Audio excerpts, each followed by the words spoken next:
हाँ, तो good morning students. आज हम लोग मानवीय करुणा की दिव्य चमक इस पाठ को पढ़ेंगे, जिसके लेखक हैं सर्वेश्वर दयाल सक्सेना। यह पाठ जो है सो संस्मरणात्मक शैली में लिखा गया है। हम संबंधित क्वेश्चंस को देखते हैं, जिसमें कि पहला क्वेश्चन जो है सो है कि फादर कामिल बुल्के की उपस्थिति देवदार की छाया के समान क्यों लगती थी। ये क्वेश्चन पूछा गया है। तो इसके जवाब में हम कह सकते हैं कि फादर कामिल बुल्के लोगों से गहरा संबंध रखते थे और आत्मीय संबंध रखते थे। वे पारिवारिक और सामाजिक उत्सवों या कार्यक्रमों में उपस्थित होकर लोगों को घर के बड़ों के समान आशीर्वाद दिया करते थे। जैसे देवदार का वृक्ष घना होता है और वह अपनी छाया और शीतलता सभी को प्रदान करता है बिना किसी भेदभाव के, वैसे ही फादर कामिल बुल्के का बरदहस्त जो है सो लोगों को सुरक्षा और निर्भयता प्रदान करता था। इसीलिए लेखक ने कहा कि कामिल बुल्के की उपस्थिति देवदार की छाया के समान लगती थी। आगे का क्वेश्चन है, फादर बुल्के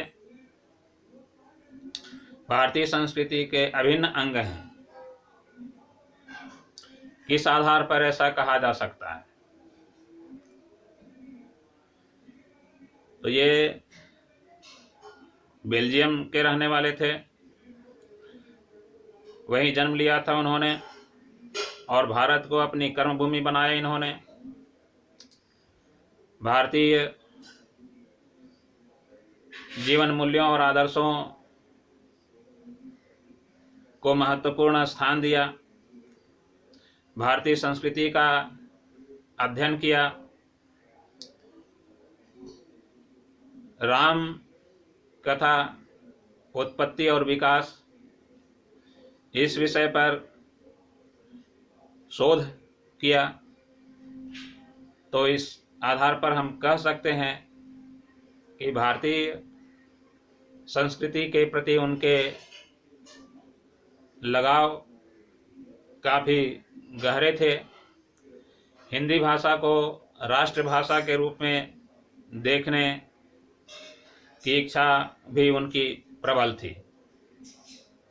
इसके लिए उन्होंने काफ़ी संघर्ष भी किया। तो इस प्रकार हम कह सकते हैं कि फादर कामिल बुल्के भारतीय संस्कृति के अभिन्न अंग थे। भारतीय संस्कृति के मूल्यों और आदर्शों को उन्होंने जो स्वीकारा, यह जो है सो भारतीय संस्कृति के अभिन्न अंग के रूप में उन्हें दर्शाने के लिए काफ़ी है। आगे है क्वेश्चन कि पाठ में आए उन प्रसंगों का उल्लेख कीजिए जिनसे पता चलता है कि फादर कामिल बुल्के को हिंदी से बहुत प्रेम था। तो सबसे पहले मैं आपको बता दूं कि उन्होंने हिंदी से एमए की डिग्री प्राप्त की थी। हिंदी से एमए की डिग्री प्राप्त की थी। राम कथा उत्पत्ति और विकास पर शोध प्रबंध भी किया था। एक प्रसिद्ध नाटक ब्लूबर्ड, इसका रूपांतरण उन्होंने नीलपंछी के नाम से किया, वह भी हिंदी में किया। उसके बाद अंग्रेजी हिंदी शब्दकोश की रचना भी की इन्होंने।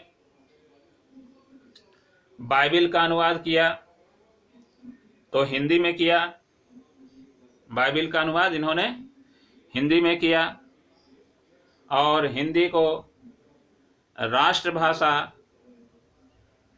के रूप में देखने की जो इनकी प्रबल इच्छा थी, इससे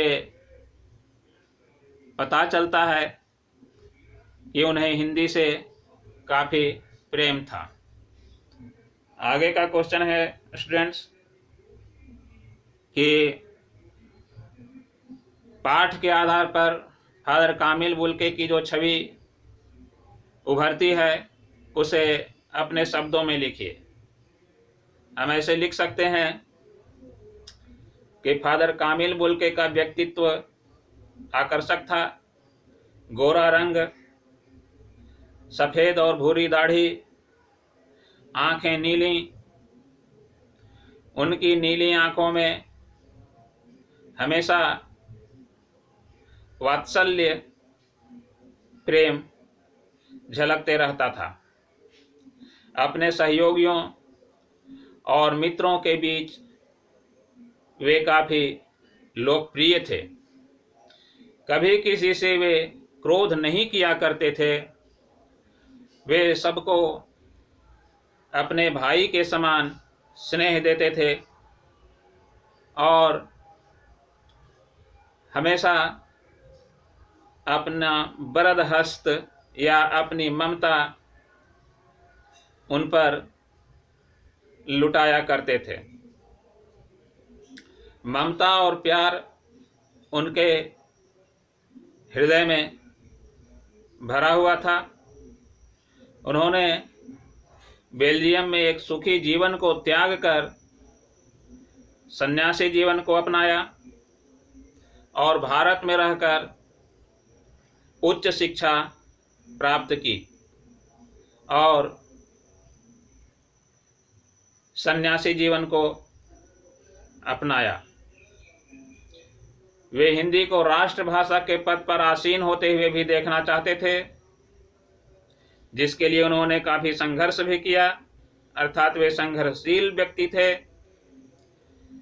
संवेदनशील व्यक्ति भी थे फादर कामिल बुल्के। अगला क्वेश्चन है, लेखक ने फादर कामिल बुल्के को मानवीय करुणा की दिव्य चमक क्यों कहा? तो हम कह सकते हैं कि मानवीय करुणा की भावना से वे ओतप्रोत थे। लोगों से आत्मीय संबंध बनाते थे। वे उनके हृदय में सभी के लिए प्रेम और ममता भरा हुआ होता था। लोगों को वे घने देवदार वृक्ष के समान लगते थे। उनका व्यक्तित्व दिव्य और आकर्षक था। उनके व्यवहार में चिंतन तथा कार्यों में मानवीय करुणा दिखाई देती थी। इसीलिए लेखक ने उन्हें मानवीय करुणा की दिव्य चमक कहा। आगे है, फादर बुल्के ने सन्यासी की परंपरागत छवि से अलग एक नई छवि प्रस्तुत की। कैसे? तो कहा कि सन्यासी की परंपरागत छवि कैसी होती है। एक परंपरागत सन्यासी गेरुआ वस्त्र धारण करता है, जिसका मोह या ममता से कोई संबंध नहीं होता है और हमेशा ईश्वर की उपासना में लगा होता है। लेकिन ठीक इसके विपरीत फादर कामिल बुल्के केवल विचारों से ही सन्यासी थे। वे लोगों की खोज खबर रखते थे, अर्थात उनके हृदय में लोगों के प्रति प्रेम और ममता के भाव भरे हुए थे, अर्थात मानव के हृदय में मानव के लिए जो करुणा के भाव होने चाहिए वे भाव उनके हृदय में थे। वे जिस किसी से रिश्ता बनाते थे उसे निभाने का कार्य भी वे करते थे।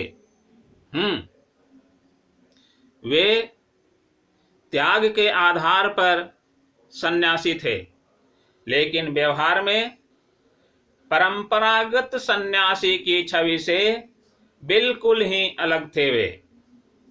आगे है, आशय स्पष्ट कीजिए। नम आंखों को गिनना स्याही फैलाना है। आशय स्पष्ट करते हुए हम कह सकते हैं कि फादर कामिल बुल्के की मृत्यु के बाद उनके लिए दुखी होने वालों की संख्या कम नहीं थी, और लोगों की आंखें वास्तव में नम हुई थीं फादर कामिल बुल्के की मृत्यु के बाद। इसी के बारे में सर्वेश्वर दयाल सक्सेना ने कहा कि यदि उसके विषय में चर्चा की जाए तो वह चर्चा कभी समाप्त नहीं होगी, या उन नम आंखों की गिनती की जाए तो वह गिनती पूरी होने के लायक भी नहीं है। अर्थात उनकी गिनती नहीं की जा सकती है। फादर कामिल बुल्के की मृत्यु पर रोने वालों की गिनती नहीं की जा सकती है।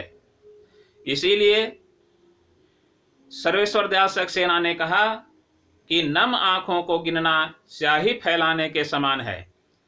इसे सर्वेश्वर दयाल सक्सेना ने मुहावरे की तरह प्रयोग में लाया है। आगे है क्वेश्चन, वही आशय स्पष्ट करना है। फादर को याद करना एक उदास संगीत सुनने के जैसा है। इसके बारे में हम कह सकते हैं कि सर्वेश्वर दयाल सक्सेना फादर बुल्के को अच्छी तरह जानते थे। वे लेखक के हर सुख दुख में शामिल थे, और अब उन्हें एकांत में बैठकर याद करने पर लगता है जैसे कोई उदास संगीत सुन रहे हैं, जिससे मन को शांति की प्राप्ति हो रही है।